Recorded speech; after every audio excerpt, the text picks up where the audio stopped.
PH, mag-umargin ko. Kasama natin Coach Ryan Gregorio with Sal Guevara patrolling the sidelines. Barangay Ginebra running out of time on this shot clock. Dunnigan backing up, kicks it out. LA with a bailout, punches it through. Atin pa rin sa atin ang PLDT Home Telpath Headline plus Home DSL plus tablet. Big three.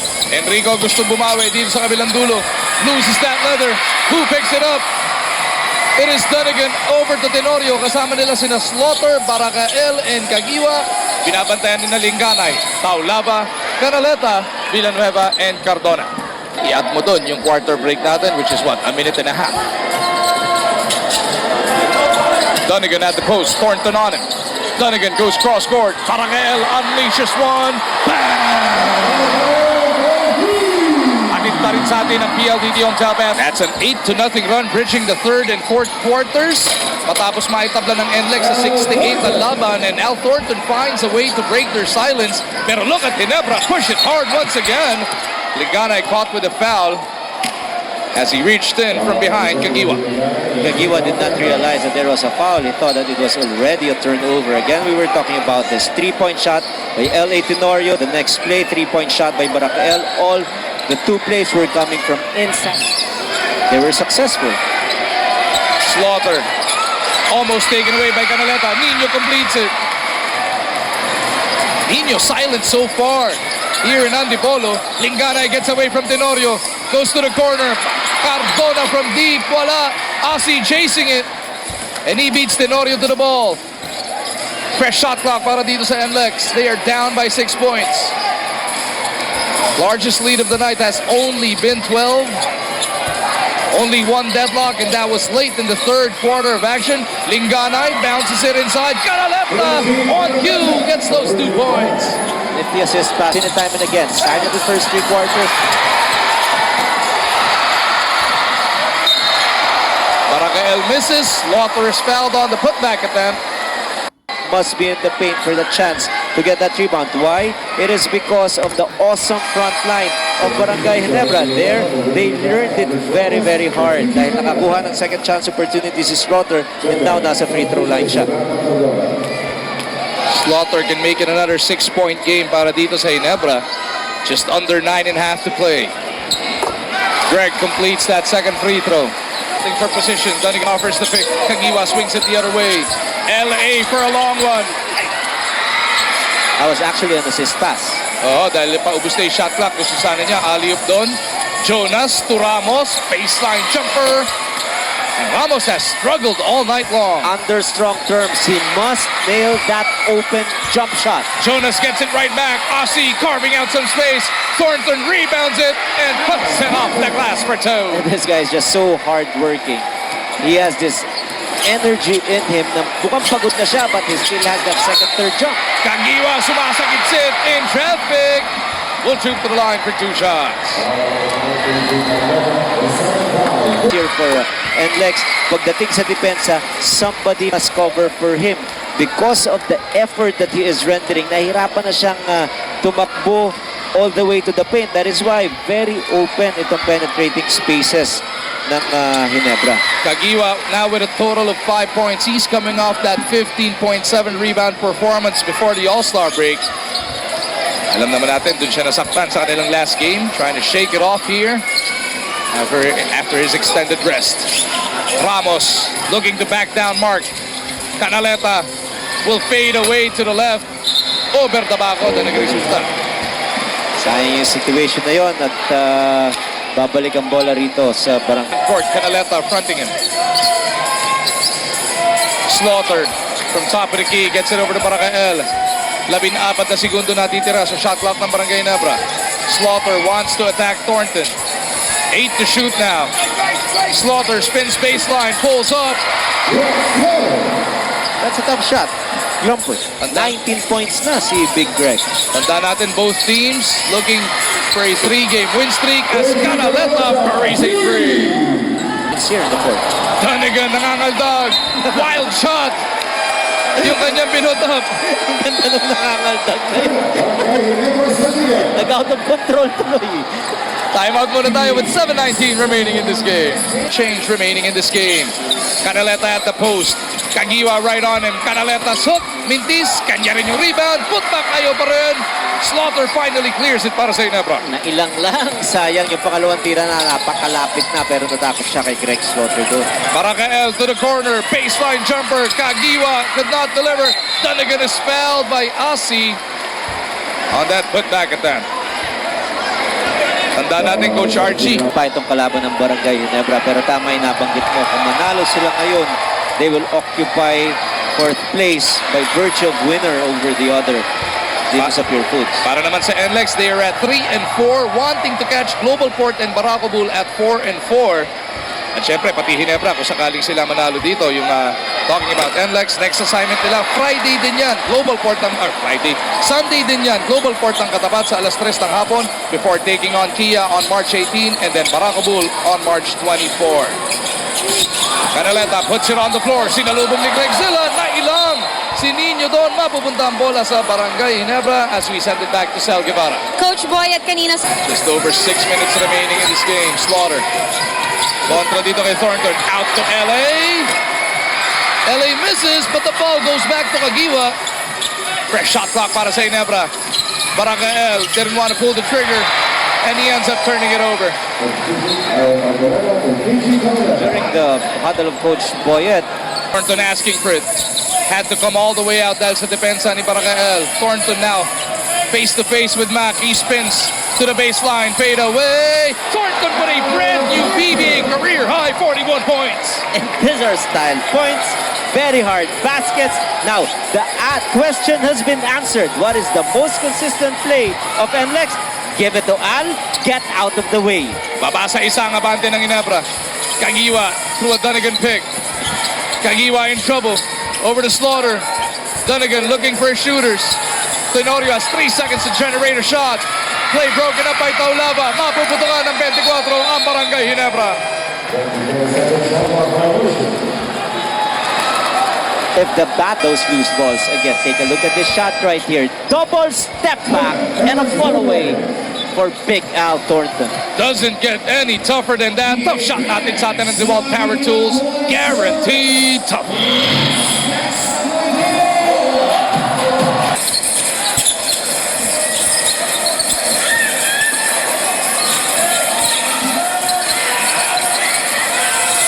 Jonas Villanueva losing that leather to the baseline. Excellent defense on the part of Barangay Ginebra. Coach Boyd Fernandez could not believe it. Sinundot daw from behind. Kanina, nawarningan na si Coach Boyd in the first half, ha? That's painful because it happened right in front of Tuloy. Ang paghahanap nila ng putos, medyo huminto ang kanilang putos. Gumanda depensa ng NLEX. Nahirapan naman itong Ginebra makabuslo. Elfabrand, who started this game, back on the floor. LA from deep. No. Slaughter. Puta pa. Inabot kay Taulava. Here comes NLEX on the move. It is Al Thornton. He had JJ in front of him. He elects to give it up. Papunta kay Jonas. At etong NLEX has trailed for almost 44 minutes of this game. They are shooting to claim their first lead of the game. As a 5th personal foul is whistled on BRGY.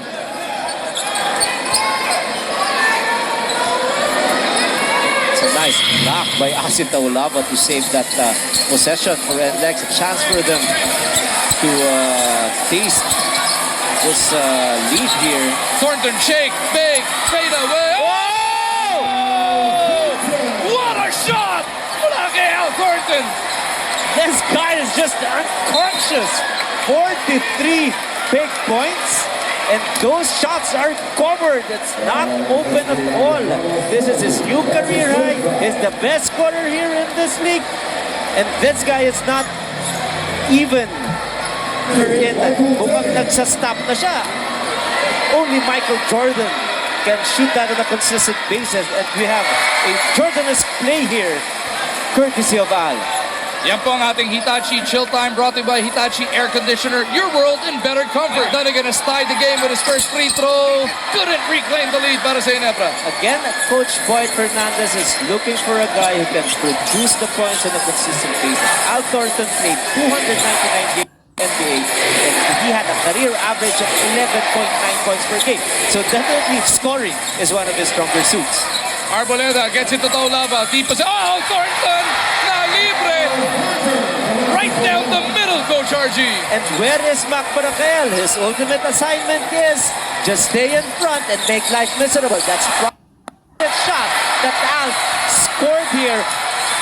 Villanueva with a takeaway. Thornton beats Ramos. NLEX is at it once again. They trailed for the first 44 minutes of this game at ngayon nakaupo na sila sa 4 na puntos na kalamangan.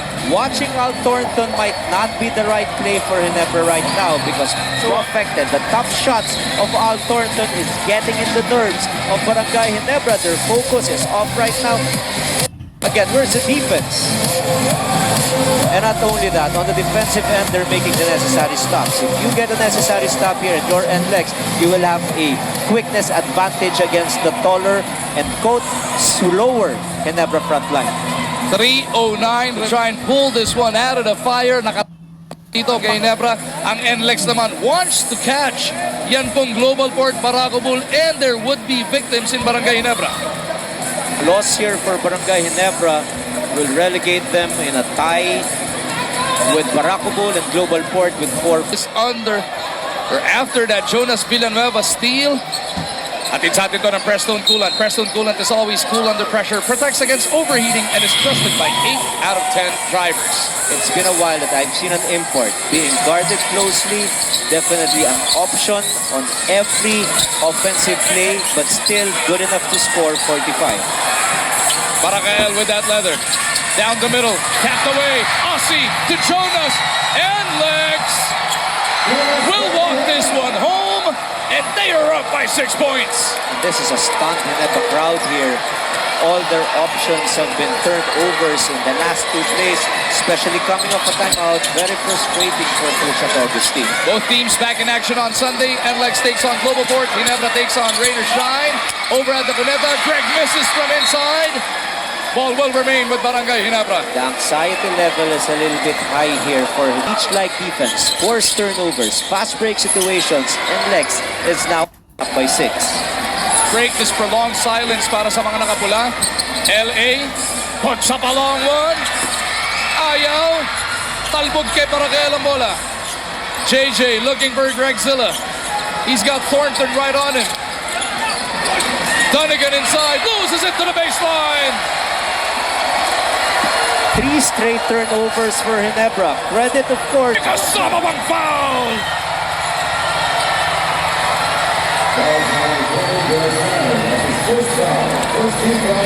And I don't think that is stunned right now, RG. Look at that entire Ginebra bench. And it's not every day that I am left speechless with the kind of performance that this guy is showing.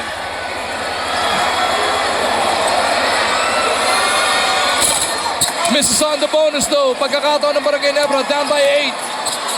LA surveys the floor. Jonas all over him. Dunnigan pleading for it. Loses his footing. Foul whistle.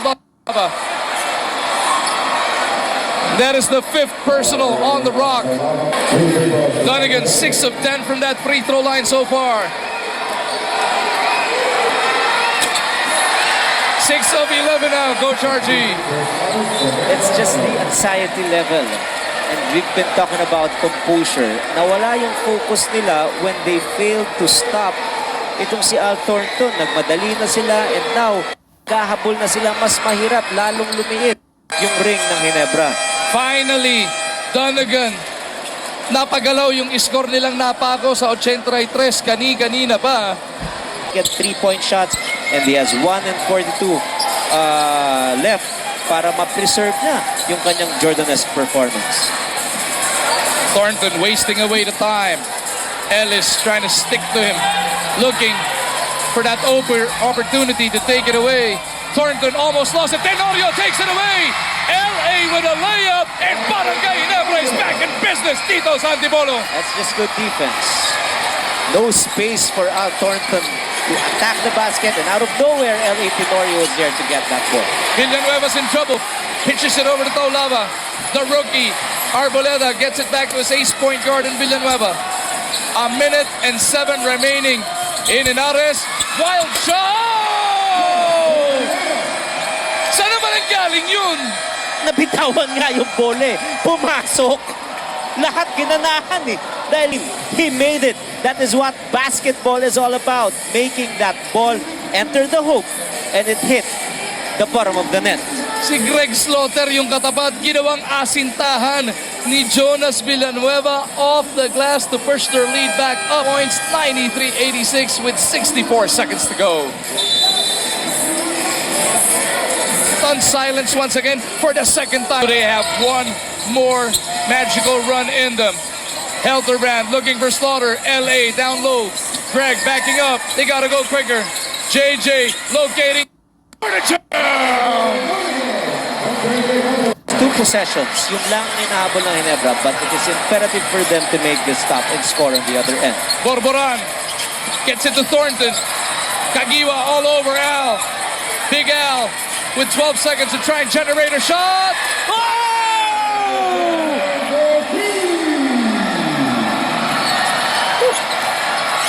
Talk about a guy who is on fire. Al Thornton taking over Antipolo. Amazing! It might be too late to make the necessary defensive adjustments for Ginebra. Masyado nang mainit si Thornton, but probably earlier on, they could have double teamed and just made Thornton a passer rather than a scorer. 50 points for Big Al Thornton. Thinking quotient, Greg Slaughter gets the jam. 96-90, the NLEX Road Warriors have done it again. And thanks to that superhuman performance of their import, who only had 2 points in the first quarter and ended the ball game with a whopping 50-point output. What an explosion from Big Al. He has just stamped his class in this contest. And that is 3 consecutive victories para dito sa NLEX. They go up to 4-4. They catch Ginebra at 4-4, as well as Barako and Global Port. At I think hands down knows who the best player of this game is. I did not even have to call it. He made it. 50 points, 18 rebounds. Great shooting from the field, 18 of 24. And look at the style points. It's not easy. Defense was there. Just an amazing, scintillating performance here for Al Thornton. 48 of his 50 points in the... Sa ngalan ni Coach Ryan Gregorio at sa lahat ng bumubo ng inyong Sports 5, Mag-Umar John nagpapasalamat sa inyong panonood. This has been a Sports 5 production of the Philippine Basketball Association.